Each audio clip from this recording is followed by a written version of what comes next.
12월 16일 정치배이 시작합니다. 국민의힘 윤석열 후보의 부인 김건희 씨가 연일 논란의 중심이 되고 있습니다. 한 시민단체는 김 씨를 허위 경력 기재 등의 의혹으로 고발하기도 했는데요. 민주당은 국회 차원의 긴급 질의를 추진하겠다고 밝혔습니다. 사과할 의향이 있다는 김 씨의 말엔 역대급 희한한 사과라고 비판했죠. 이런 가운데 김 씨가 미술공모전 수상 이력을 허위로 작성한 의혹도 제기되면서 논란은 더 커질 전망입니다.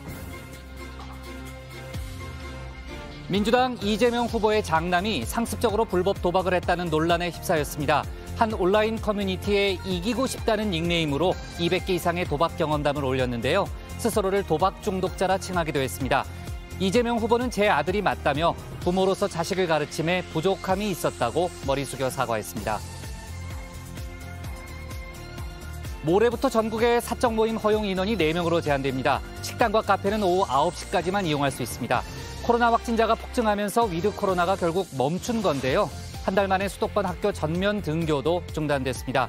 오늘 위중증 환자는 989명으로 역대 최다를 기록했는데 정은경 청장은 다음 달 최대 2만 명까지 확진자가 발생할 수 있다고 전망했습니다. 오늘 준비한 소식 많습니다. 들어가서 본격적으로 정치부 A의 문을 열겠습니다.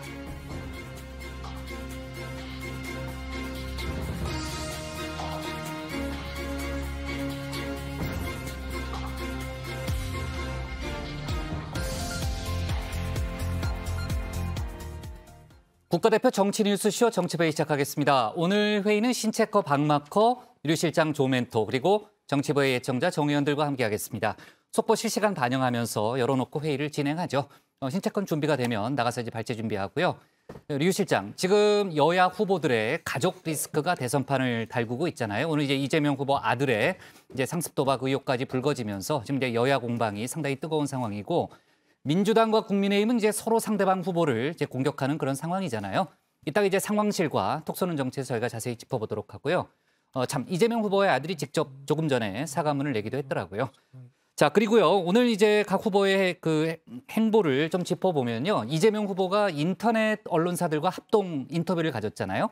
거기서는 어떤 얘기가 나왔습니까? 네, 이재명 후보는 문재인 정부와 다른 길을 걷겠다고 공언했습니다. 특히 부동산 정책을 바꾸겠다고 했는데요. 현 정부를 부정하는 건 아니라면서도 부동산 정책은 실패했다고 평가를 했는데 충분한 공급으로 시장의 요구를 채우겠다고 말했습니다. 네, 윤석열 후보는 오늘 경제인들과 간담회도 가졌는데 조금 전에는 기자들과 질의응답도 했다면서요? 네, 아무래도 이 김건희 씨에 대한 질문이 좀 많이 나왔는데요. 네, 답변이 있었어요? 예, 국민들의 어떤 비판에 대해서도 겸허하게 받아들이겠다라고 말을 했습니다. 또 오래된 일이라서 진상을 확인하는 데 시간이 좀 걸린다는 말도 했습니다. 네, 자 윤석열 후보가 직접 대국민 사과를 할 거라는 전망도 있었는데 지금 뭐 당장 할 분위기는 또 아니라고 하더라고요. 이따가 상황실에서 저희가 추가로 얘기를 해보고요.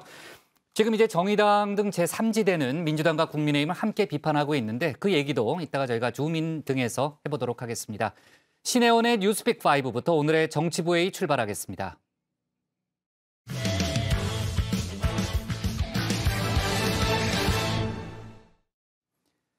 정부가 오늘 단계적 일상 회복을 잠시 멈추고 다시 고강도의 거리 두기 조치를 시행한다고 발표했습니다. 수도권, 비수도권 관계없이 백신 접종자만 최대 4명까지 모일 수 있고요. 식당, 카페는 밤 9시, 영화관과 PC방은 밤 9시까지만 영업할 수 있습니다. 위중증 환자는 오늘 또다시 역대 최다를 경신하며 1,000명에 육박했습니다. 신체커가 코로나 관련 소식 자세히 정리해봤습니다. 네, JTBC의 가장 빠른 저녁 종합 뉴스 뉴스픽5 시작해 보겠습니다. 네, 오늘 준비한 픽은요. 막 내린 일상 회복, 새해 2만 명까지, K방역 선긋기와 K방역 때리기, 마지막은 오미크론의 역부족입니다. 이 제목에서 예상되다시피 오늘은 코로나 뉴스픽5로 준비를 해봤습니다. 문재인 대통령은 오늘 발표된 방역 조치 강화와 관련하여 다음과 같이 말했습니다. 단계적 일상회복 과정에서 위중증 환자의 증가를 억제하지 못했고 병상 확보 등의 준비가 충분하지 못했습니다. 방역 조치를 다시 강화하게 되어 국민들께 송구스럽습니다. 자, 이렇게 11월부터 45일간 이어온 단계적 일상회복 막을 내렸습니다. 당장 이번 주 토요일 18일부터 내년 1월 2일까지 16일간의 고강도 거리 두기로 유턴을 합니다. 무엇이 어떻게 달라지는지 정리를 해봤습니다. 사적 모임은 전국적으로 4인 이하로 축소합니다. 특히 식당과 카페는 미접종자 1인까지 포함된 일행을 지금까지는 허용했으나 이제는 미접종자는 1인 단독 이용만 가능합니다. 자, 수도권과 비수도권 구분 없이 전국 공통 4명까지입니다. 4인 이상 회식이나 송년회, 상견례 등 모든 모임은 취소를 해야 합니다. 또 기존에는 일행의 미접종자 1인까지는 허용해줬지만 이제는 안 됩니다. 미접종자는 오직 혼자서만 식당과 카페 이용할 수 있고요. 또 출입을 위해서 48시간 이내 PCR 검사 음성 확인서가 필요합니다. 미접종자 같은 경우에는 혼밥만 이용이 가능합니다. 옛날에는 1+5로 해가지고 1명까지는 가능했는데 이번에 저희가 대책을 발표하면서는 혼밥만 가능하다는 말씀을 드리겠습니다. 자, 두 번째 달라지는 건 영업 시간입니다. 현재까지는 유흥시설을 뺀 모든 시설에 시간 제한이 없었는데요. 토요일부터는 밤 9시 또는 밤 10시에 문을 닫아야 합니다. 유흥시설, 콜라텍 등의 1그룹과 식당, 카페, 노래방, 목욕탕, 헬스장 등 2그룹은 밤 9시까지입니다. 그리고 영화관과 공연장, PC방, 학원 등 3그룹 시설 밤 10시까지입니다. 또 방역 패스의 대상도 늘렸습니다. 결혼식 등 방역 패스 예외였던 50인 이상 행사에 대해서도 방역 패스 적용됩니다. 현행 대비 허용 가능 인원이 절반 가까이 줄어들 것으로 보입니다. 결혼식 같은 경우가 두 가지가 있습니다. 모임 행사 기준을 적용하게 되게 되면 접종 완료자만 되게 돼 있는데 299명까지 가능합니다. 또는 미접종 49명 플러스 접종 201명에서 도합 250명까지는 가능하다는 말씀드립니다. 학교 전면 등교도 한 달 만에 올스톱입니다. 오는 20일부터 초등학교는 밀집도를 6분의 5 이내로, 중고등학교는 3분의 2 이내를 기준으로 등교합니다. 다만 학교로 찾아가는 백신 접종 희망 학생이 등교했을 경우에는 해당 인원을 밀집도 계산해서 제외하기로 했습니다. 가능하다면 학교에서 전면적으로 원격 수업을 하는 경우도 지양해 주기를 저희들이 권고를 하고 있고, 조기 방학에 대해서도 아직은 검토한 바 없다는. 전반적으로 거리두기 4단계에 준하는 아주 고강도의 조치인데요. 하지만 전문가들은 4명 9시 제한으로는 역부족이라고 말합니다. 돌이켜보면 4단계를 적용했을 당시 확진자 규모는 1,000명대였습니다. 지금은 8,000명대에 육박하는 상황이죠. 6시부터는 문 닫는 거 거의 락다운에 준하는 그 정도까지 가야 된다고 보시는 겁니까? 사회적 이동량을 특히 한 30% 이상을 줄여야지 짧은 기간 그렇게 방역 강화 완화를 왔다 갔다 반복을 하게 되다 보면은 국민들이 상당한 혼란이 생길 수밖에 없고 경제적 피해도 더 커질 수 있다고 생각을 합니다. 찔끔찔끔보다 한 번에 확 짧게. 네, 그렇습니다. 네, 두 번째 픽 가보겠습니다. 새해 2만 명까지입니다. 코로나 현황을 한번 짚어볼 텐데요. 신규 확진자는 7,622명, 이틀째 8,000명에 육박했습니다. 특히 서울에서 3,047명으로 이틀째 3,000명대가 나왔고요. 수도권 전체의 비율은 75%를 차지했습니다. 또 비수도권에서도 부산이 300명대, 경북이 200명대, 강원, 충남, 전북, 경남 등 6개 지역에서 100명대 확진자가 발생했습니다. 현 상황을 분석한 결과 전국, 수도권, 비수도권 모두 매우 높음으로 상황 평가를 하였습니다. 가장 우려되는 건 위중증 환자입니다. 989명, 역대 최다를 또 경신했습니다. 사망자는 62명이 늘었습니다. 현재 1,000명이 넘는 환자가 발만 동동 구르며 병상 배정을 기다리고 있죠. 의료 현장 말 그대로 붕괴 직전 상태입니다. 정은경 질병관리청장은 더더욱 암울한 전망을 내놨습니다.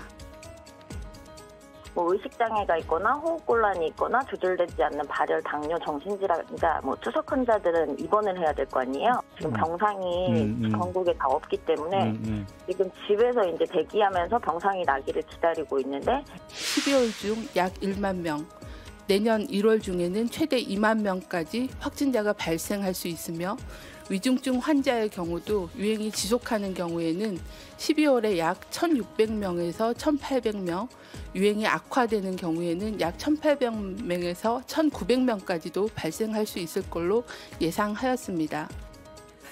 확진자 하루 2만 명은 정부가 관리 가능한 수준을 훌쩍 뛰어넘습니다. 그렇게 되면 병상 배정은 물론이고 접촉자 추적 및 역학조사에도 아예 손을 놓아버릴 수밖에 없는 상황이 되는데요. 하루에 7,000명대인 현재도 확진자 10명 중에 8명은 접촉자 관리가 되지 않고 있습니다. 특히 수도권의 하루 평균 확진자 수는 4,700명대로 감당 가능한 확진자 수인 3,600명대를 크게 상회하고 있습니다. 역학조사 인력도 부족하여 방역망 내의 관리 비율이 20%대로 낮아졌습니다. 게다가 전파력은 세도 치명력은 낮을 거라던 오미크론 변이가 실은 생각보다 훨씬 더 위험하다는 평가가 나왔는데요. 모더나의 최고 의학 책임자 폴 버튼은 오미크론 환자 중 15%가 중환자실에 있다면서 델타 변이가 확산한 지난 8월과 비슷한 수준이라고 설명했습니다. 현재 국내 오미크론 사례 20명이 늘어서 모두 148명이 됐습니다. 자, 세 번째 픽입니다. K방역 선긋기입니다. 지난 총선에 이어 코로나가 차기 대선의 최대 변수가 됐습니다. 총선 때는 여당이 K방역 효과를 톡톡히 봤지만 이번에는 상황이 좀 다릅니다. K방역에 대한 평가가 달라졌기 때문입니다. 자, 한국갤럽이 실시한 조사에서 현 정부의 코로나 대응에 대한 긍정평가는 44%, 부정평가 47%로 나타났습니다. 한 달 전과 비교해보면 긍정평가는 57에서 44%로 줄었고요. 부정평가는 32%에서 47%로 급증을 했습니다. 자, 이런 상황을 의식해서일까요? 민주당 이재명 후보 K방역 선긋기에 나섰습니다. 나라가 뭐 이거 마스크 하나 사줬습니까? 뭐 소독약을 한 개 줬습니까? 무슨 체온계를 하나 줬어요? 안 줬잖아요.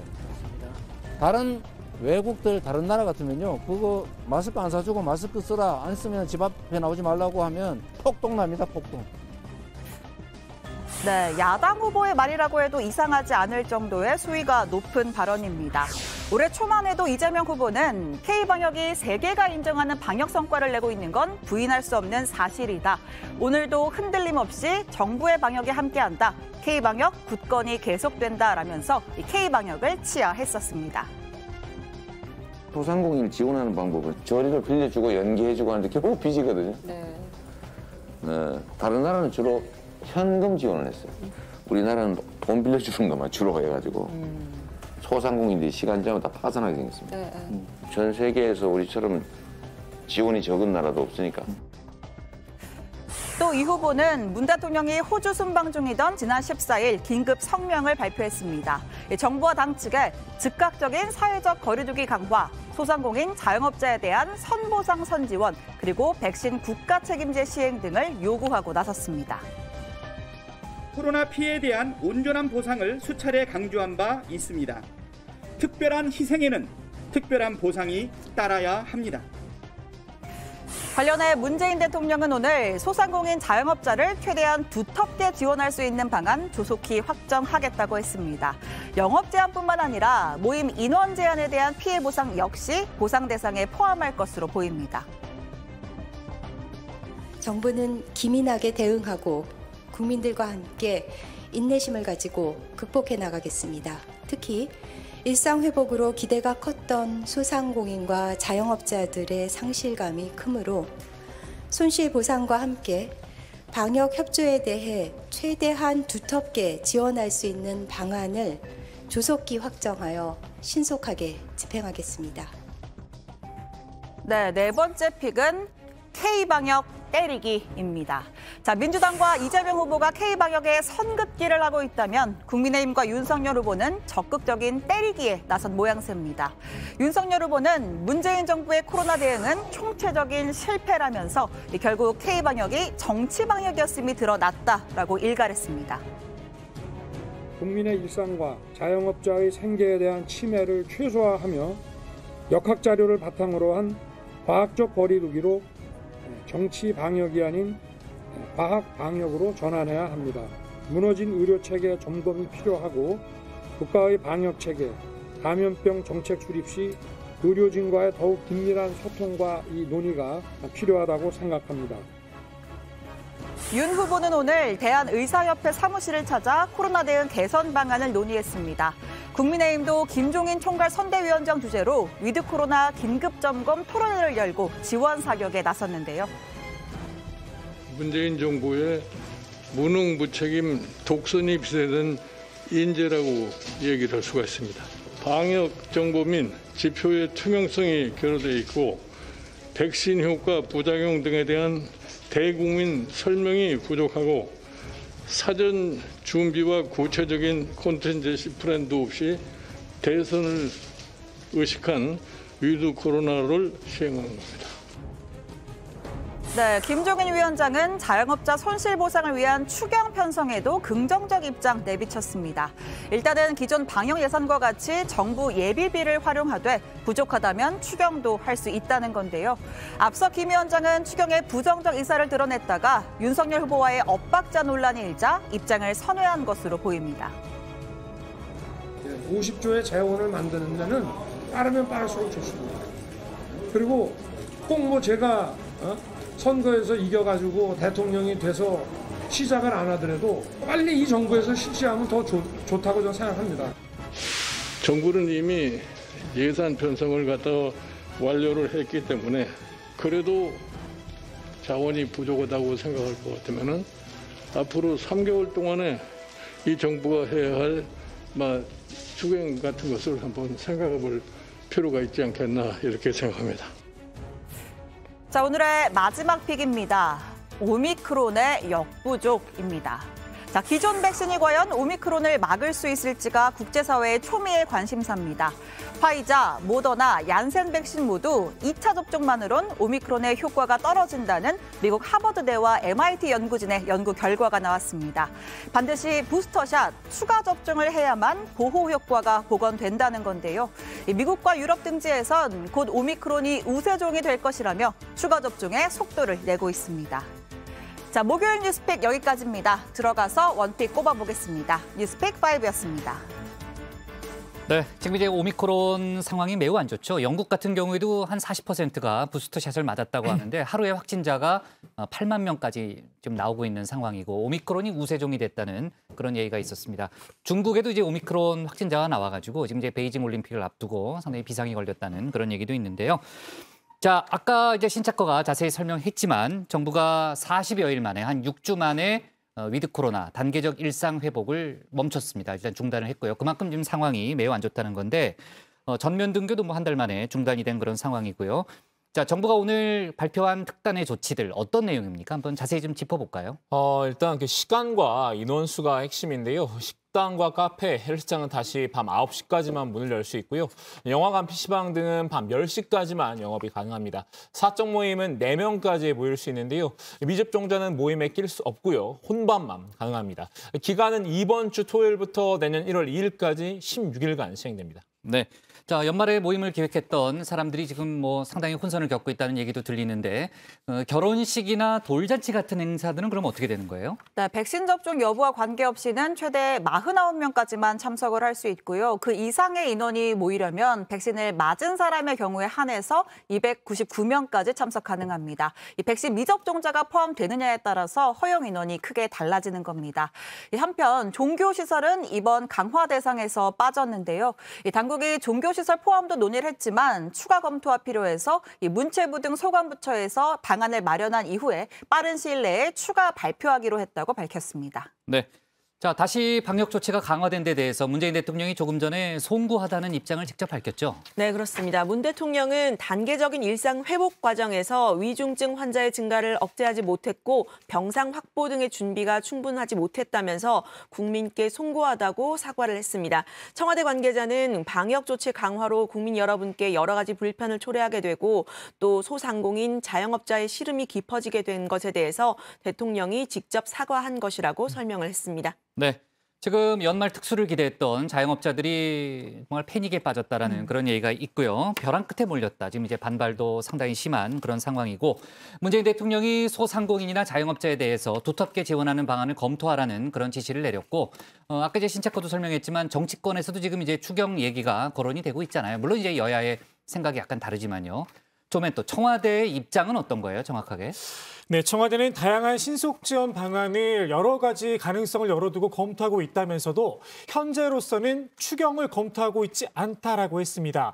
일단 가용 가능한 기존 예산을 활용하겠다는 건데요. 추경 편성에는 시간이 걸린다는 점도 지적하기도 했습니다.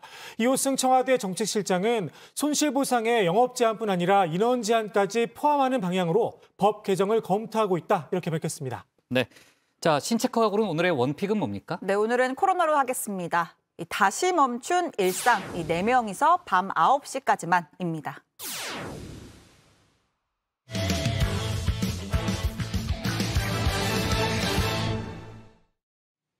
지금부터 대선 소식 차례로 짚어보겠습니다. 먼저 국민의힘인데요. 윤석열 후보의 배우자 김건희 씨의 허위 이력 의혹, 지금 이제 대선 정가의 중심 이슈로 떠올랐죠.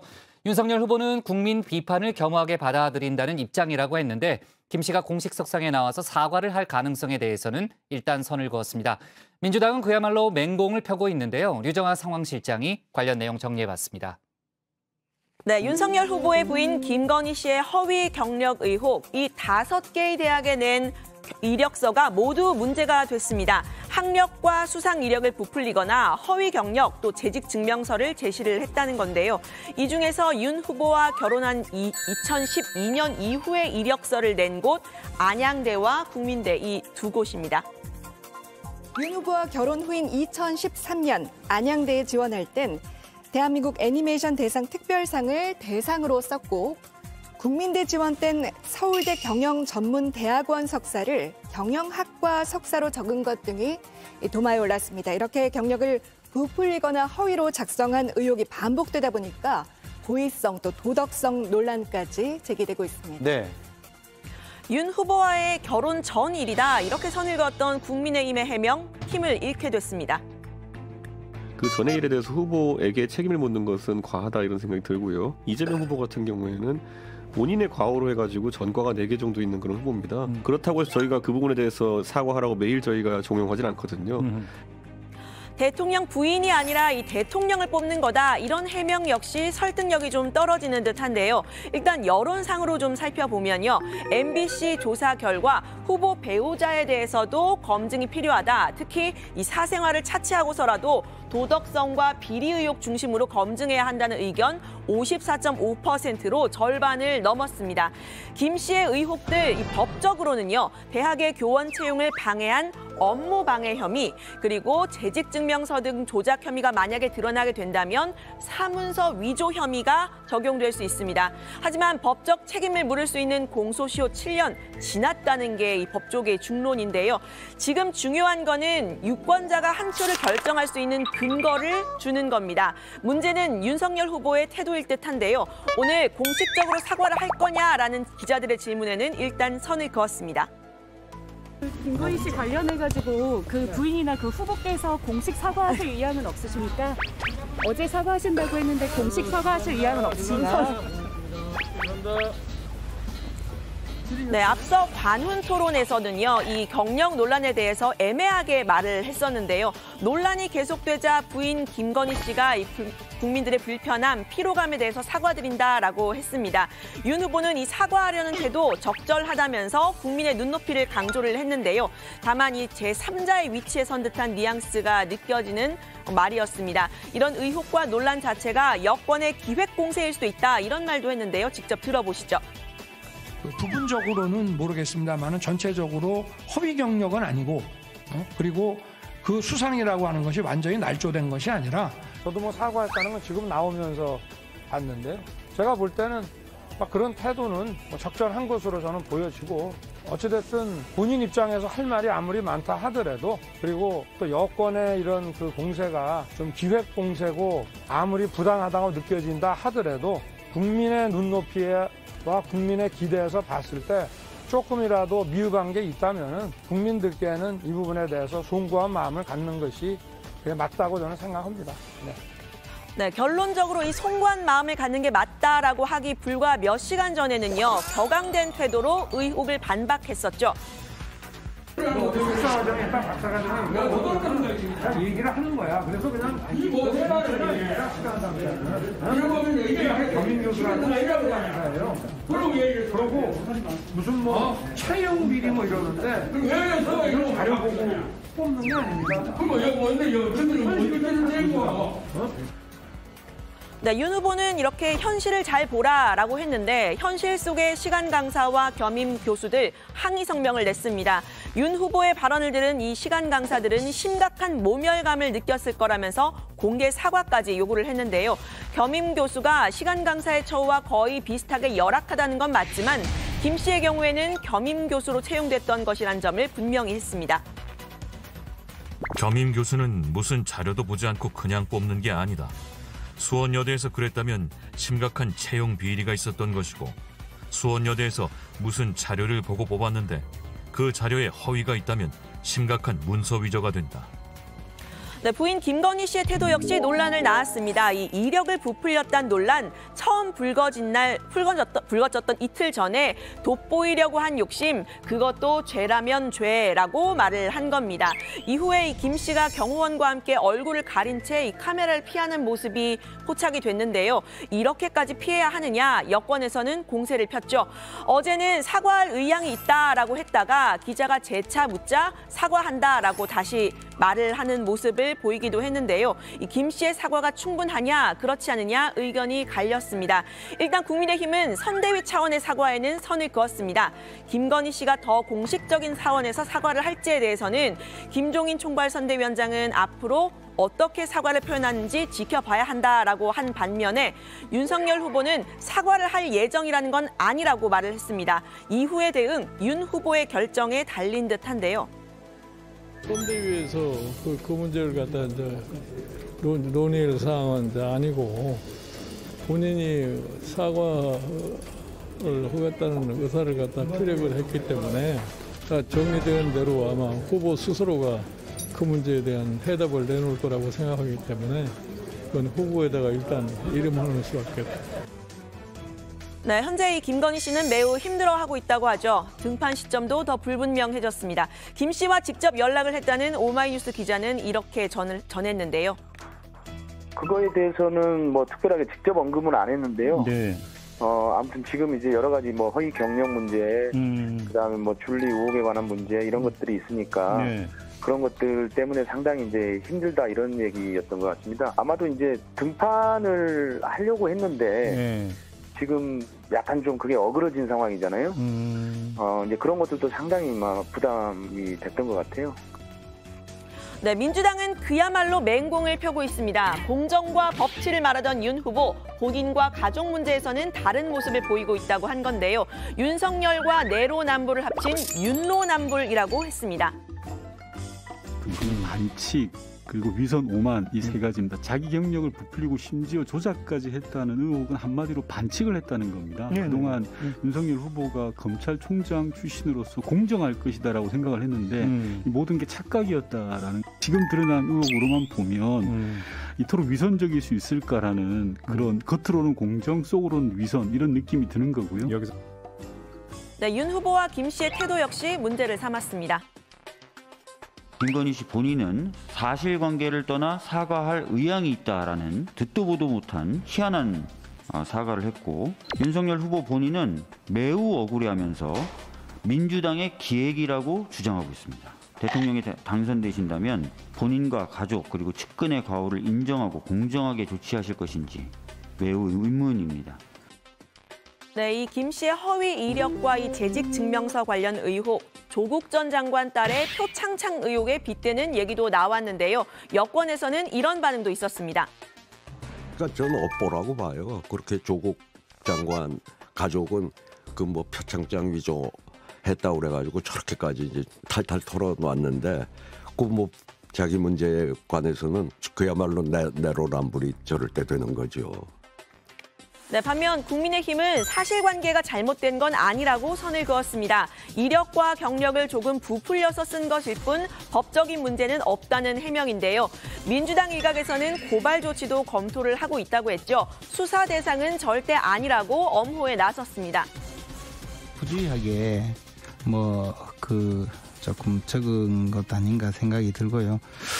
사실관계와 전혀 다른 것은 저는 발견하지 못했고, 다만 좀 부풀려지거나 조금 보기 좋은 방향으로 쓴 것이 몇 개 있지 않았는가 그런 생각입니다. 또 너무 크게 왜곡해서 정치 공세를 하는 것은 저는 잘못되었다고 생각합니다. 네, 반면 당내에서는 이 김 씨 의혹을 에둘러 겨냥한 비판도 나왔는데요. 이 이현주 전 의원은 페이스북에 글을 썼는데 뻔뻔함과 내로남불식 태도로는 결코 국민들의 선택을 받을 수 없다. 후보든 후보 배우자든 후보 측근이든 누구든 주권자인 국민 앞에 예외도 특권도 있을 수 없다고 쓴 겁니다. 이 전 의원 대선 경선 당시에는 이 홍준표 캠프에 합류를 했었죠. 홍준표 의원 역시 오늘 의미심장한 말을 남겼습니다. 가짜 인생은 살지 말아야겠지요. 가짜 인생들이 판치는 대한민국이 되어버렸습니다. 네, 윤석열 후보는 오늘 기자들과 만나서 국민의 비판 겸허히 받아들이겠다고 했습니다. 다만 오래된 일이라서 진상 확인에 시간이 좀 걸린다면서 사실관계를 더 파악해서 추가로 대응하겠다 이런 의사를 밝혔는데요. 민주당 김용민 의원은 윤 후보가 2007년 신정아 씨 학력 위조 사건 수사팀이었던 점을 거론을 하면서 김건희 씨의 허위 이력 의혹 관련 공세를 폈습니다. 박주민 의원은 국회 교육위 긴급 질의를 추진하고요. 수사기관에 고발할 수 있는 법적 요건을 갖췄다고도 했는데 여야 공방 당분간 이어질 것으로 보입니다. 오늘 발제는 이렇게 정리합니다. 윤석열, 김건희 의혹에 국민 비판 겸허하게 받아들인다. 추가 사과에는 선 그어. 네, 마지막에 이제 유정화 실장이 그 민주당 이제 속보를 얘기를 했는데, 그러니까 민주당에서 이제 법적 검토를 했다고 하더라고요. 그래서 이제 법적 고발 요건은 갖췄다는 거죠, 그렇죠? 네. 그러니까 내부적으로 그러니까 민주당이 직접 이제 허위 경력에 대해서 법적 대응을 할지에 대해서 지금 이제 검토에 들어갔고 아마 그 조만간 고발 조치가 이루어질 수도 있다는 그런 얘기가 나오고요. 그 신정아 씨 얘기를 잠깐 했는데 그 예전에 이제 윤석열 후보가 그 수사를 했다는 거죠? 네, 그렇습니다. 당시 수사팀의 일원이었던 점을 이제 거론을 하면서 당시에 이제 학력 위조 의혹과 지금의 이제 허위 이력 의혹이 비슷하다 이렇게 빗대어서 설명을 좀 한 것으로 보입니다. 네, 그러니까 이제 공정하다면 이제 같은 잣대를 적용해야 한다라는 게 민주당의 주장으로 보이네요. 자, 윤석열 후보가 오늘 오전 오후에 다른 일정이 있었는데 사실 이제 기자들이 그 김건희 씨 관련해서 계속 물었어요. 계속 물었고 조금 전에 이제 윤석열 후보가 관련해서 질의응답도 했습니다. 그러니까 김건희 씨 관련한 그 여러 가지 대답이 나왔는데 그 좀 더 상황 파악이 필요한 상황이다. 좀 더 조사를 해봐야 된다. 그런 입장을 밝혔죠. 네, 공식적인 사과를 하기 앞서 팩트체크가 필요하다는 겁니다. 오래된 일이라서 진상을 확인하는 데 시간이 좀 걸린다고 했는데요. 이 내용이 조금 더 밝혀지고 제대로 사과를 해야지 잘 모르면서 사과를 하는 것도 좀 그렇지 않느냐라고 했습니다. 다만 결론이 어떻게 나든 국민 눈높이에 미흡한 점에 대해서는 저나 제처나 늘 국민께 죄송한 마음을 갖고 있다고 했고요. 공세에 빌미라도 준 것 자체가 저는 잘못됐다고 생각한다라고 말했습니다. 네, 또 국민의 비판은 어떤 것도 겸허히 받아들이지만 민주당의 과도한 정치 공세에 대해서는 소상히 설명드려야 한다면서 일부 사실관계를 파악 중인 부분도 이야기를 했습니다. 게임산업협회 이사직 허위 이력에 대해서인데요. 민주당은 2004년에 협회가 법인화 됐는데 어떻게 2002년부터 이사를 하냐고 하는데 법인화 전인 2000년부터 협회의 전신이 존재를 했고 무보수, 비상근 이사 등 여러 가지 형태가 있다라고 말을 했습니다. 또 재직증명서를 그 단체에서 발급받은 건 명확한 사실이라는 점도 강조를 했는데요. 당시 관행에 비춰보겠다는 말도 했습니다. 또 학교 이름을 잘못 쓴 건요. 경력 증명서를 추가로 붙여서 냈으니 허위라고 볼 수는 없다. 이런 말도 했습니다. 네, 지금 이제 민주당 의원들은 폭로할 게 더 있다. 지금 이제 의혹 굉장히 큰 것들이 있다라는 이제 그런 얘기도 하고 있는데 그 관련해서 민주당이 추가적인 어떤 의혹 제기를 할 가능성 있어 보이고요. 지금 이제 국민의힘 내부에서는 윤석열 후보가 빨리 사과를 해야 되는 거 아니냐라는 이제 그런 여론도 있습니다만 아까 저희가 얘기했던 대로 윤석열 후보는 진상 파악이 일단 먼저라는 그런 입장을 고수하고 있습니다. 어제 이제 김건희 씨 그 사과 표명, 그 입장 표명에 대해서는 아까 이제 류 실장도 얘기했지만 그게 사과는 맞느냐, 뭐 역대급 희한한 사과라는 그런 민주당의 좀 지적도 계속해서 나오고 있는 그런 상황이고요. 아 참, 그 얘기를 좀 더 하기 전에 그 좀 다른 얘기인데 원희룡 선대위 정책총괄본부장이 오늘 기자회견을 열었는데 대장동 개발 특혜 의혹과 관련한 거였잖아요. 박마커 어떤 내용이었습니까? 그 유동규 전 성남도시개발공사 기획본부장이 압수수색 직전에 누군가와 길게 통화를 했었다 이런 의혹이 불거진 바 있었죠. 이재명 후보가 국정감사장에서 압수수색 당시 자살한다고 약을 먹었다고 한다면서 언론에 나지한 사실을 밝히면서 이 후보의 측근이 유 전 본부장과 당시 통화를 한 것이 아니냐 이런 얘기가 나왔었는데요. 원 본부장은 이 사람이 이 후보의 측근 전 수행비서 백종선 씨라고 했습니다. 백 씨는 당시 정진상 부실장과 통화했고 유 전 본부장과도 연락해 공조를 취했다면서 자살약 먹기, 휴대전화 던지기, 휴대전화 집어간 증거인 인멸 등이 진행됐다고 주장했습니다. 네, 유 전 본부장은 압수수색 당시 휴대전화를 창 밖으로 던졌었죠. 이 휴대전화를 주워간 사람이 정진상 부실장과 백종선 씨의 지인이라고 주장을 했습니다. 일반인 김모 씨가 주워갔다는 검찰의 주장과는 다르다고 했는데요. 백 씨의 경우 부인과 동생 등 가족 모두가 이 후보의 성남시장 시절 시청과 유관기관에서 근무한 이 후보의 최측근이라고도 했습니다. 유 전 본부장의 통화, 특히 정진상 부실장과의 통화 기록, 그리고 행적에 대해 검찰이 수사해야 한다 강조하기도 했습니다. 네. 자, 김건희 씨 관련해서 이제 추가로 나온 여러 가지 속보를 제가 쭉 이제 봤는데요. 일단은 그 조응천 민주당 선대위 종합상황실장이 이제 김건희 씨가 이제 60억대 자산을 갖고 있는 그런 사람인데 건강보험료를 월 7만 원 정도밖에 내지 않고 있다. 그래서 편법으로 보험료를 줄인 것 아니냐는 그런 의혹을 제기했고요. 그 어제도 저희가 속보로 잠깐 얘기했지만 이제 유튜브 매체 가로세로 연구소가 이제 김건희 씨가 줄리 아니냐라는 그런 일각의 의혹 제기에 대해서 줄리는 하와이에서 바를 운영하는 여성이다 이렇게 얘기를 했잖아요. 오늘 이제 관련 사진을 공개를 했습니다. 저희가 뭐 사진을 지금 쓰지는 않을 텐데요. 아무튼 그런 상황이 있었고요. 그리고 열린민주당 김의겸 의원이 이제 연일 이제 김건희 씨에 대해서 의혹 제기를 하고 있잖아요. 관련해서 이제 국민의힘이 가짜 뉴스를 퍼뜨리고 있다면서 사과를 요구했다는 이제 그런 속보도 있습니다. 아무튼 여러 가지 좀 속보가 들어오고 있는 그런 상황이고요. 오늘 발제는 이렇게 정리하겠습니다. 윤석열, 김건희 의혹에 국민 비판 겸허하게 받아들인다. 추가 사과엔 선그어로 제목을 잡겠습니다. 다음은 조익신 멘토의 톡 쏘는 정치로 가겠습니다.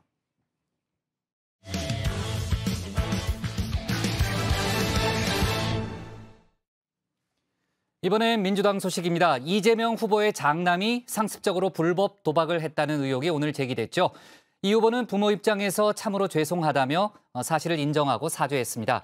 아들에게 치료를 받게 했다고도 했는데요. 국민의힘은 치료 대상이 아니고 수사 대상이라고 날을 세웠습니다. 상습 도박은 중범죄라는 게 국민의힘 측의 주장인데요. 관련 내용을 조익신 멘토가 정리했습니다.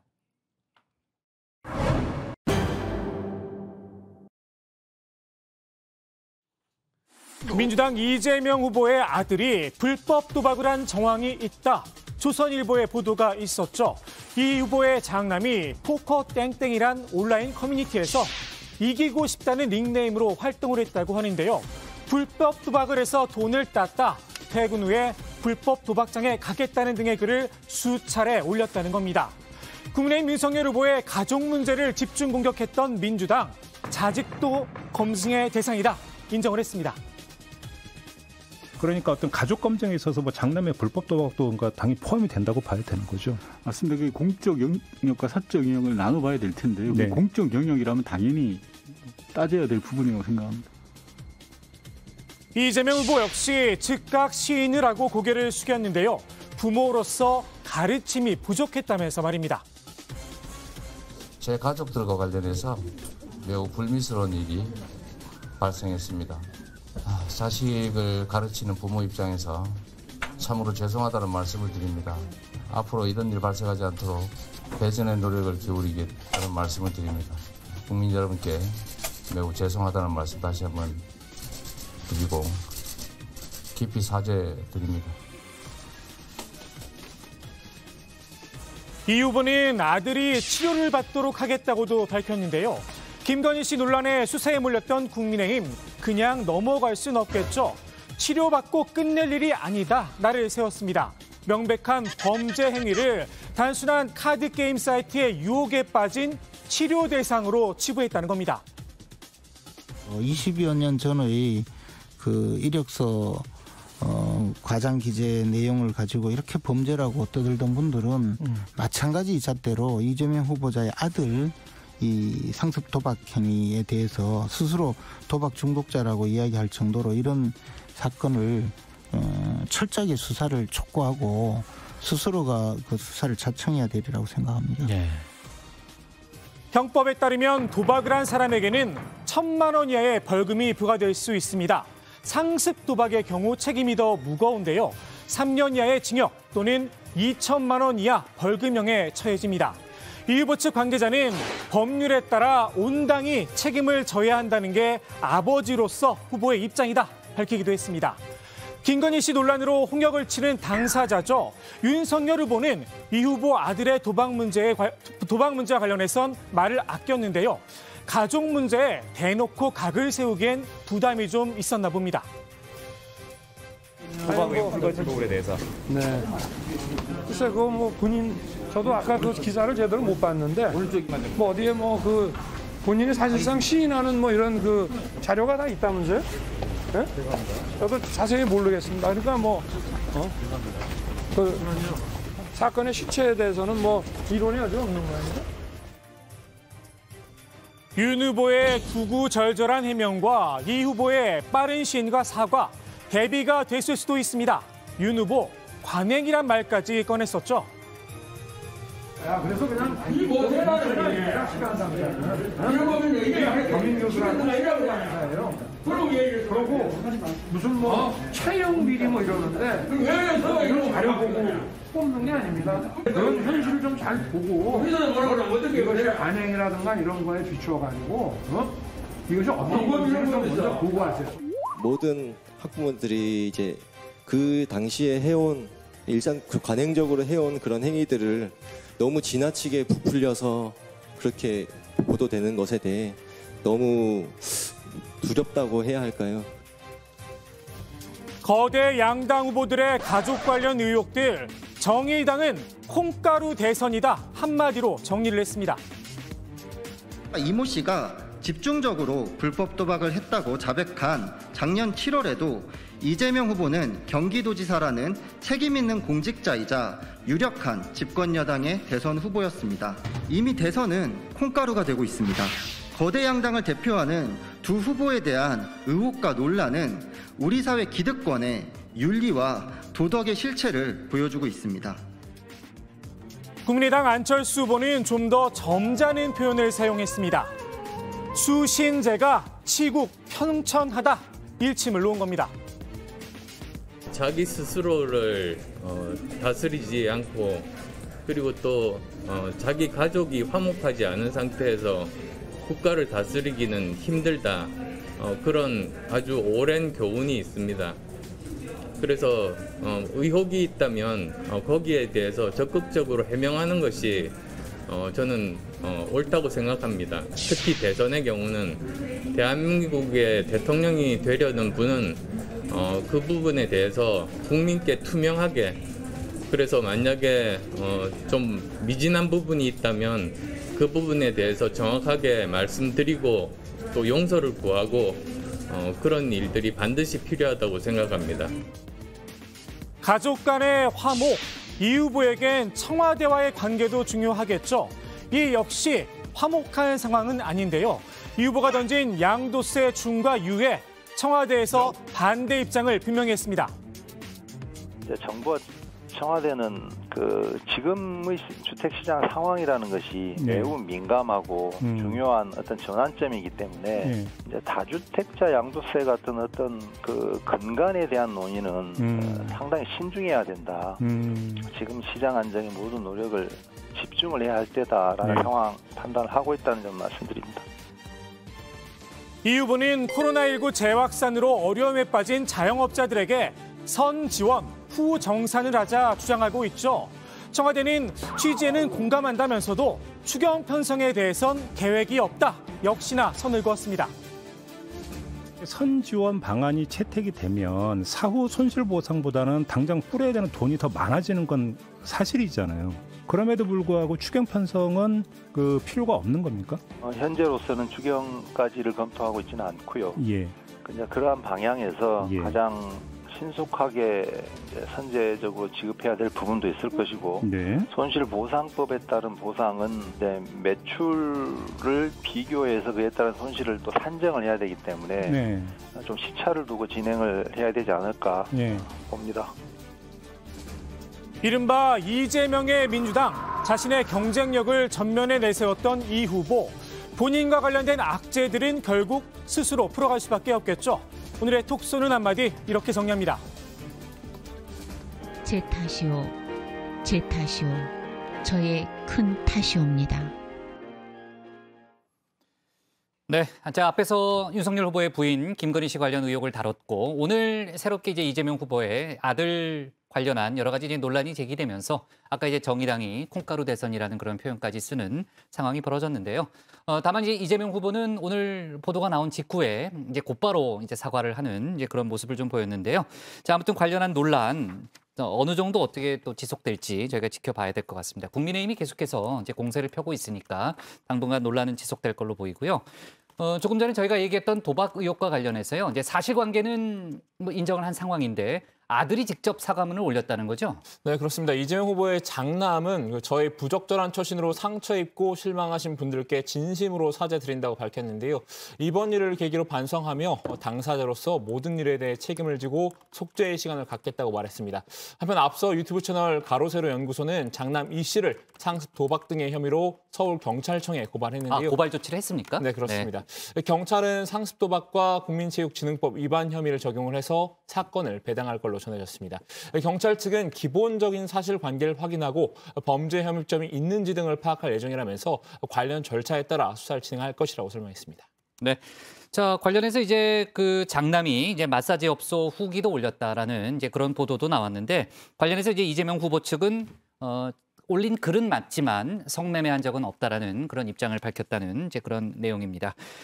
자, 이재명 후보의 오늘 일정을 좀 짚어볼게요. 여러 가지 오늘 행사가 많았는데 아까 앞에서 저희가 잠깐 얘기는 있었습니다만 이제 국민의힘 윤석열 후보 같은 경우에는 이제 오전에 이제 경제인들을 만났죠. SK 최태원 이제 그룹 회장을 포함해서 경제인들을 만났고 거기서 이제 비공개로 간담회가 있었는데 그 경제계 쪽에서 이제 윤석열 후보가 찬성 입장을 밝힌 노동이사제에 대해서 우려를 표명했다는 그런 소식도 있었습니다.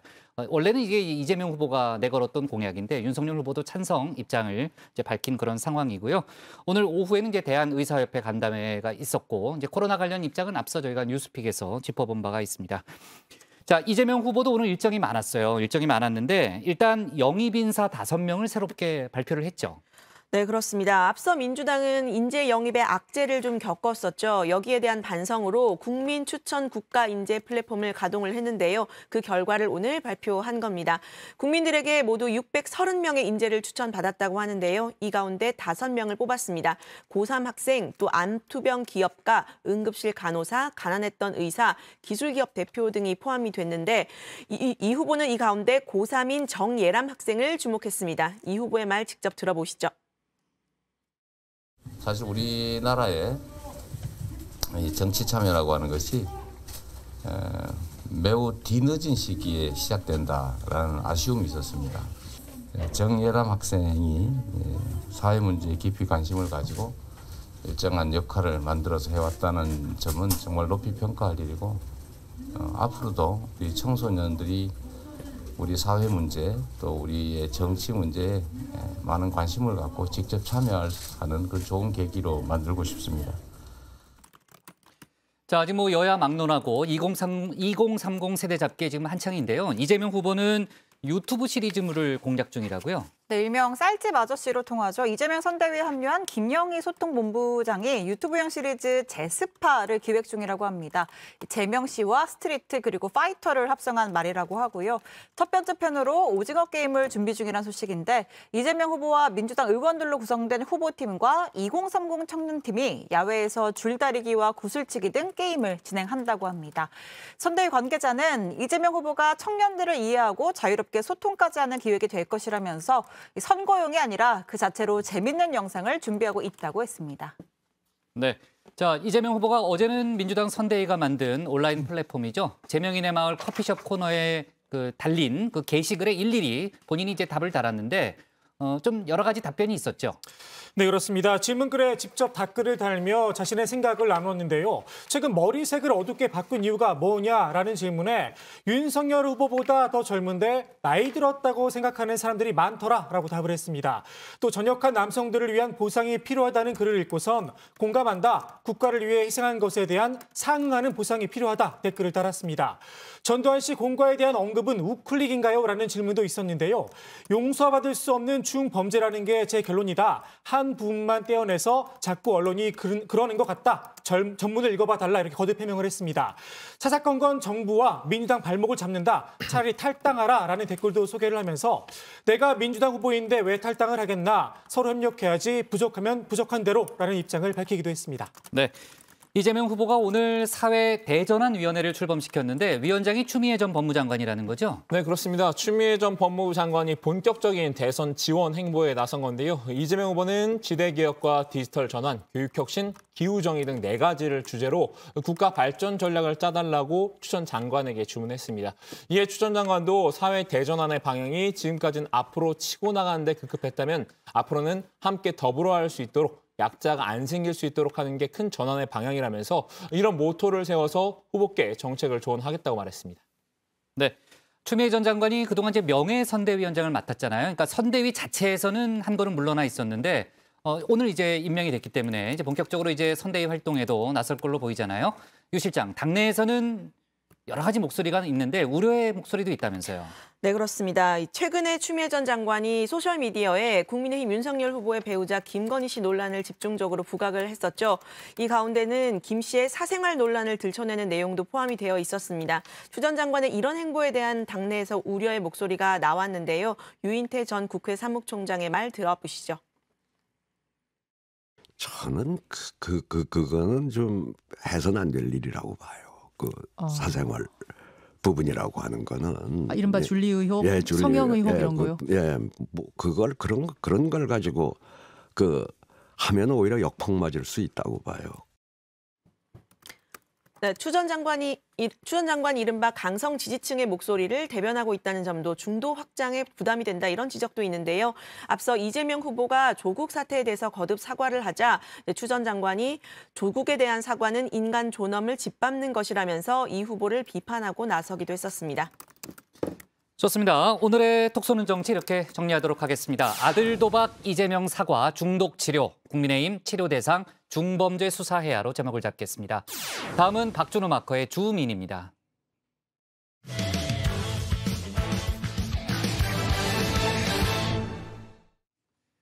이번엔 제3지대 소식 짚어보겠습니다. 후보들의 각자 도생 행보가 두드러지고 있죠. 한 차례 만났던 국민의당 안철수 후보와 정의당 심상정 후보도 추가적인 공조 계획은 아직 없어 보이는데요. 박준호 마커가 주민에서 제3지대 후보들 얘기를 정리했습니다. 정의원 여러분들은 위스키 좋아하시나요? 매일 소맥만 마시는 저도 가끔 분위기 내고 싶을 때 위스키를 찾곤 하는데요. 아무것도 모를 때는 비싼 술이니까 그저 맛있겠거니 하고 마셨지만요. 알고 보니 위스키도 종류가 정말 다양하더라고요. 100% 보리만을 증류한 위스키를 몰트 위스키라고 하는데요. 그중에서도 한 증류소에서만 나온 몰트 위스키를 싱글 몰트 위스키라고 부릅니다. 반면 몰트 위스키와 그레인 위스키를 섞어 만든 위스키는 블렌디드 위스키라고 부르는데요. 우리가 익히 들어본 조니 땡땡이나 발렌 땡땡이 이 블렌디드 위스키에 속합니다. 이렇게 장황하게 위스키 얘기를 늘어놓은 건 제3지대 후보들 소식을 전하기 위해서인데요. 주민이 선정한 오늘의 인물 제3지대 후보 3인방입니다. 저는 문재인 대통령께 국민 통합을 위한 결단을 요구합니다. 이번 성탄절에 이명박, 박근혜 두 전직 대통령에 대한 형 집행정지를 결정해 주십시오. 두 분의 석방은 국민 통합에 도움이 되고 대선 분위기를 미래지향적으로 바꾸는 데도 도움이 될 수 있을 거라고 생각합니다. 안철수 후보 오늘 두 전직 대통령의 석방을 요구했죠. 국민통합 차원에서 문재인 대통령이 결단을 내려야 할 시점이란 건데요. 선대위 차원에서도 서로 함께 의논하고 공감했던 내용입니다. 고령이라든지 건강이라든지 이런 요건들이 있는데 형 집행 정지 요건은 지금 갖추고 있다고 판단합니다. 이명박 박근혜 씨의 형 집행정지, 국민의당 선대위 차원에서 내부 교감은 있었겠지만요. 정의당 심상정 후보와의 논의는 없었던 것 같습니다. 지난 6일 제3지대 연대의 첫 발로 안심연대가 먼저 시동을 걸었었죠. 하지만 그 이후 10일이 지난 지금 향후 합동 일정 등이나 추가 공조 계획 등은 나온 게 없습니다. 기존과 똑같이 각자 도생의 길을 걷고 있는 건데요. 말로는 블렌디드 위스키를 만들겠다고 하지만 결국 싱글 몰트 위스키 같은 행보를 하고 있는 모양새입니다. 네. 오셨네요. 네. 잘 계셨습니까? 예, 잘 계시죠? 네.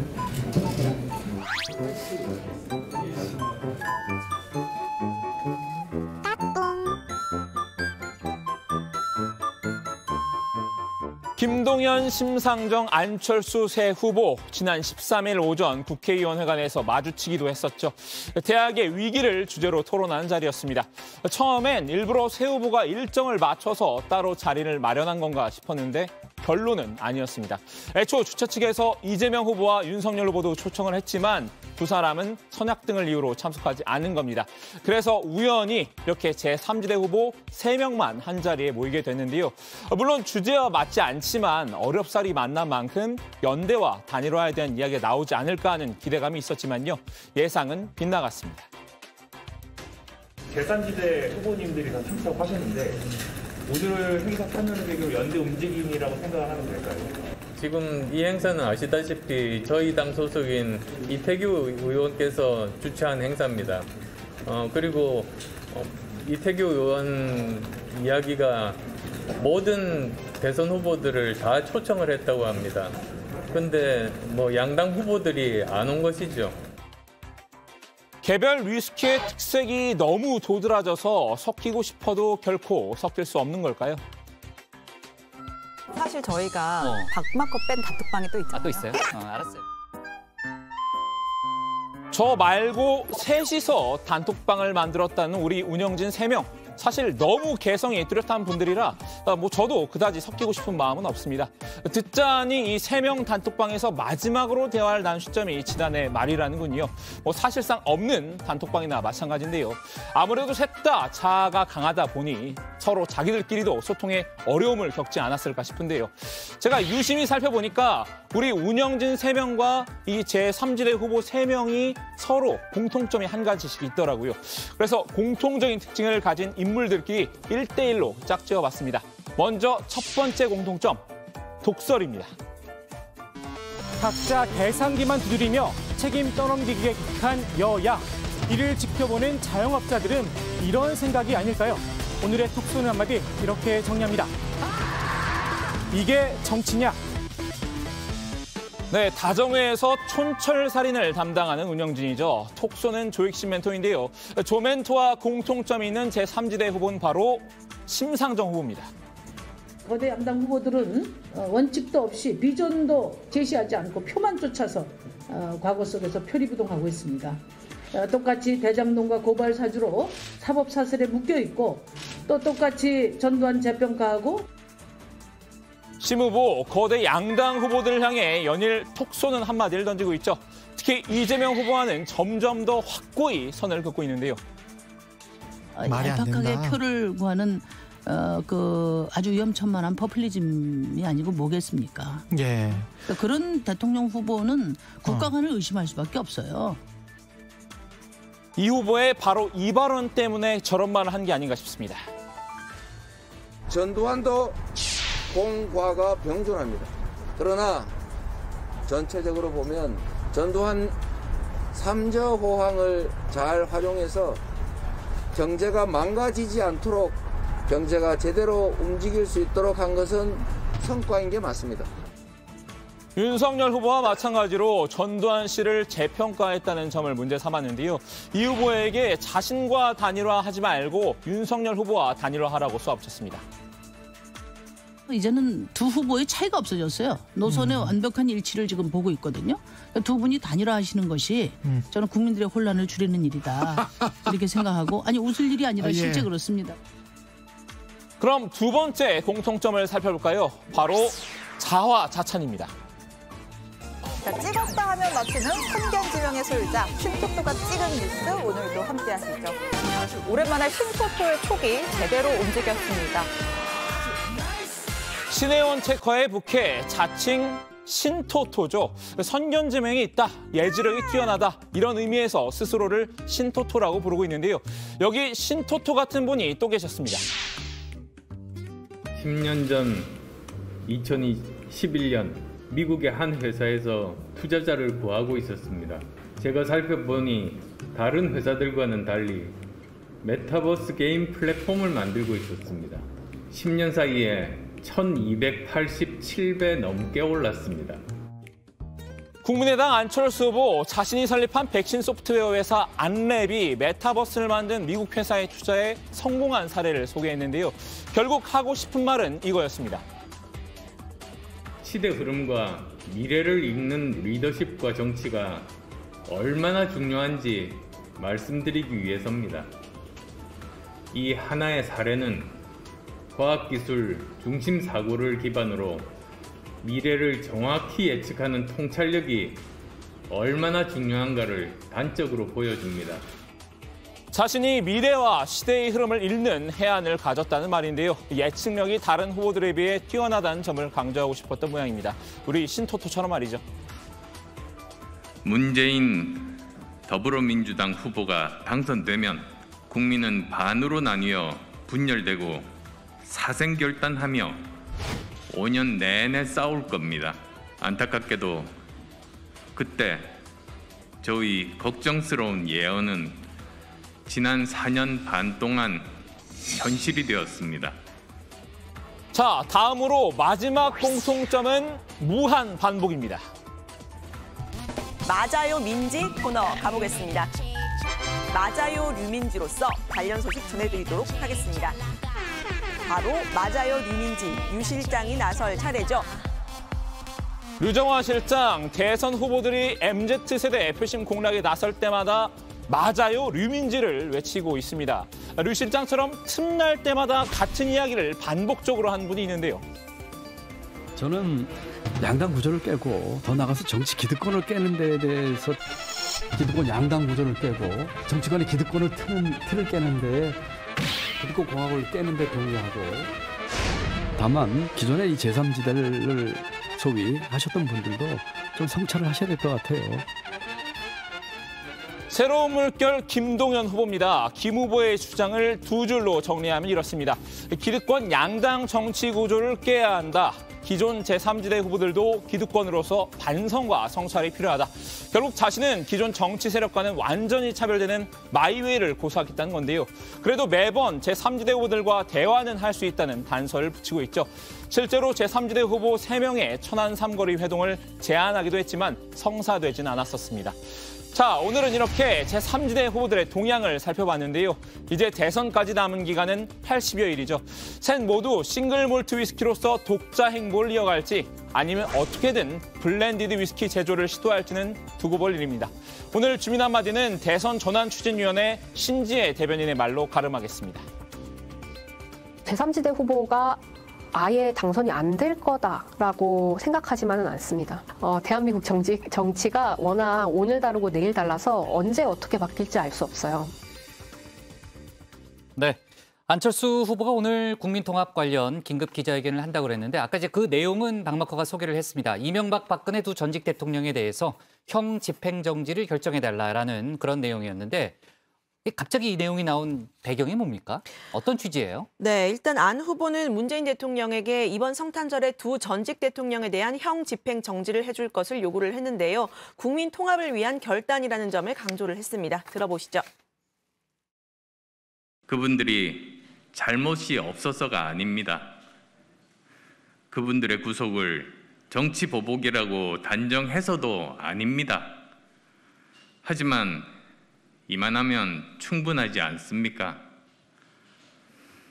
12.12 쿠데타의 주역이었던 전, 노 두 전직 대통령도 감옥에서 보낸 시간이 2년을 넘기지 않았습니다. 두 분을 구속했던 김영삼 전 대통령도 자기 임기가 끝나기 전에 두 사람을 사면했습니다. 그리고 그 사면을 건의한 사람은 다름 아닌 김대중 전 대통령이었습니다. 네, 안 후보는 많은 분들로부터 지금 이 두 분의 건강이 좋지 않은 상태라고 들었다면서 이분들이 출소 후에 정치적 영향력을 발휘할 수 있는 상황도 아니라는 점을 이유로 들었습니다. 지금 우리 국민은 역사 앞에 겸손한 대통령, 국민 통합을 위해서 반대 진영 지지자까지 끌어안는 화합의 대통령을 원한다면서 저의 요청에 문재인 대통령의 화답을 기대한다고 했고요. 다른 대선 후보들의 동참도 권유를 했습니다. 안 후보는 지금 이대로라면은 지난 4년 반보다 더 큰 분열과 반목의 정치가 시작될 것이라면서 상대 진영에 대한 증오심으로 공격한 것도 모자라 두 후보 중 진 사람은 감옥 간다는 말까지 공공연히 놔둔 실정이라고 우려했는데요. 이어서 들어보시죠. 이대로라면 만약 거대 양당 후보 중 누가 당선된다면 또다시 우리 대한민국은 5년 내내 심리적 내전 상태에 돌입하고 나라가 어려워지는 상황을 쳐다만 보고 있을 것이 불보듯 뻔한 상황입니다. 이제 더 이상 권력은 정적을 치는 칼날이 되어서는 안 됩니다. 정치 보복이 정권 교체의 전리품이 되어서도 안 됩니다. 불행한 역사는 반면교사와 살아있는 교훈으로 삼고 이제 미래로 나가야 할 때입니다. 안 후보는 사면이 아닌 형 집행정지를 건의한 이유에 대해서는 두 전직 대통령이 더 이상 건강이 나빠져서 불행한 일이 생기기 전에 형 집행정지를 통해서 국민통합 메시지를 보내는 게 문 대통령이 마지막으로 해줄 수 있는 일이라고 생각했다고 설명했습니다. 네, 중고 거래 플랫폼 중에 당근마켓이라는 게 있잖아요. 안 후보가 거기에서 자신을 이제 매물로 올렸다고 하는데 사람을 올려도 되는 거예요? 제가 그 과외 구하는 글이나 언어 교환하는 건 봤는데 이제 사람 본인을 올린 거는 저도 글쎄요. 좀 처음 예. 보는 사례이긴 합니다. 안철수 후보가 지난 14일에 이 당근마켓에 본인 자신을 매물로 올렸습니다. 인증사진을 첨부하면서 진짜 안철수가 맞다 강조했고요. 작성자 아이디는 찰스로 했고 주소는 서울 영등포구 여의도동으로 기록을 했습니다. 함께 공개된 사진에서 안 후보는 당근마켓 찰스라는 문구가 쓰인 팻말을 들고 있었는데요. 자신의 특기에 대해서는 의사 경력으로 사람을 잘 고치고 몸과 마음 모두 마라톤 완주 경험으로 체력 갑이다라고 했습니다. 교수 경력으로 가르치는 것도 잘한다라고 적었습니다. 네, 또 다른 이용 가능한 서비스 소개를 했는데요. 아이돌봄, 자영업자 전단지 배포, 여성 귀갓길 동행 등을 해줄 수 있다면서 위에 나열된 것 외에도 이런 것도 되나 싶은 모든 일을 할 수 있다라고 적었습니다. 다만 현재 해당 게시물은 삭제된 상태인데요. 아까 신체커가 얘기했지만 이제 처음 봤다고 이야기를 했는데 당근마켓 가이드라인에 따르면 사람, 생명을 거래하는 행위를 제재하고 있다고 합니다. 그럼에도 안 후보가 당근마켓에 자신을 매물로 올린 건 최근 국민의당에서 진행되고 있는 이 철수마켓을 홍보하기 위한 것으로 보이는데요. 앞서 안 후보 캠프는 지난 13일 안철수 마켓 모바일 웹페이지를 공개를 하면서 프로젝트 안철수를 팝니다를 시작했다고 밝혔습니다. 네, 제3지대 후보들 얘기를 하고 있는데요. 정의당 심상정 후보는 시민 평생소득 공약을 발표했잖아요. 복지 공약인가요? 네, 그렇습니다. 심 후보는 국민 50%를 대상으로 한 시민 최저소득 100만 원과 사회적 유의미한 활동에 대한 지원책인 범주형 기본소득 등을 골자로 한 소득 보장 공약을 발표를 했는데요. 시민들이 시장 밖에 있건 안에 있건 어떤 처지에 있더라도 인간으로서 기본적 삶을 누릴 수 있도록 국가가 소득을 제공하는 것이라면서 시민 평생소득의 개념을 설명했습니다. 들어보시죠. 정의당의 신노동법이 4차 산업혁명과 노동시장의 이중화에 맞선 현대적 대응이듯이 시민평생소득 또한 인구구조 변화와 기존 복지체제의 한계를 뛰어넘기 위한 숙고가 담겨 있습니다. 출산, 노후 등 생애 전 과정에서 마주하는 다양한 위기로부터 그 누구도 소득 상실로 삶이 위기를 겪지 않도록 기본적 생활을 국가가 보장하는 것이 목표입니다. 가장 눈에 띄는 대목이 그 시민 최저소득이었는데요. 중위소득 100% 이하 시민을 대상으로 설계해서 시민 절반이 1인 가구 기준 100만 원을 받을 수 있도록 하겠다는 구상입니다. 또 주민 스스로 가치가 있는 사회적 활동에 참여를 하고 이에 대한 소득을 제공하는 범주형 기본소득도 강조를 했는데요.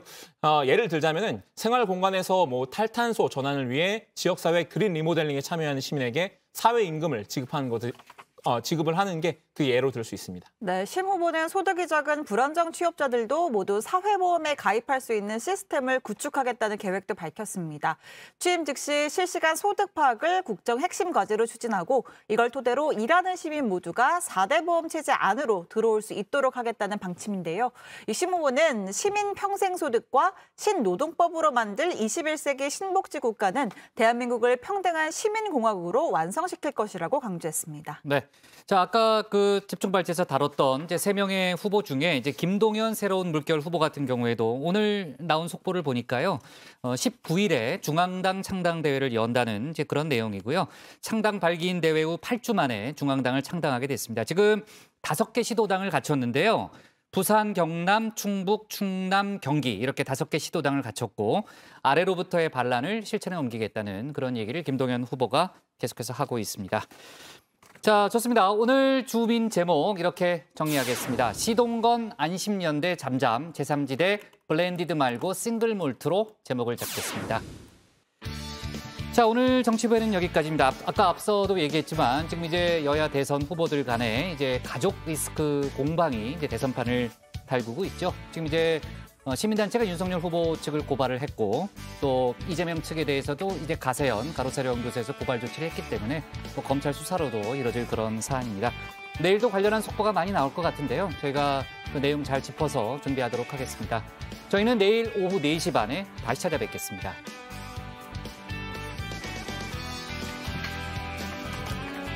자.